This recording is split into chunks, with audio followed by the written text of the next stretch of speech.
Hey folks, John Ferguson Smart here. You've probably been led to believe that the given when then notation, the reason that we use it is that it's easy to write.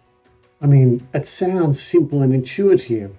Given some precondition when something happens, then there's some outcome. Sounds really simple, right? In theory it is. It is simple. The problem is that simple is hard. Don't go believing that just because BDD in its ideal form, and when you see nice scenarios, that they're easy to write. They're not. They take practice. They take understanding. They take conversations to get the form exactly right. They do take time to get right.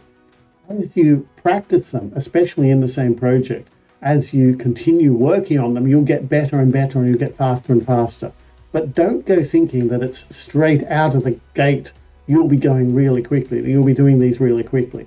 Teams that I help out, that I work with, I spend a lot of time working with them on how to write these given when then scenarios, how to articulate their requirements. I call it finding their voice, finding their Gherkin voice. How do you express requirements for a particular domain in this format?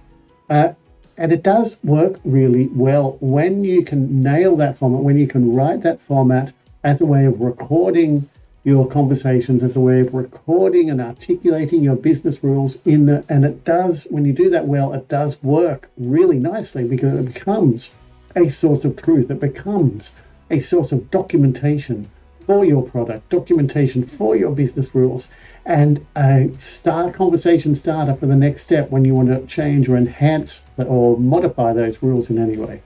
So it is really worth doing. It is really effective, but don't go believing it's supposed to be easy. And don't go believing that if you're struggling to write good ones, or if you're not getting the clarity that you'd like to initially, that it's your fault because you're maybe a little bit slow on the uptake. No, it's normal to take time and to take a bit of practice to get up to speed. So that's what I wanted to talk about today. Thanks for listening, folks.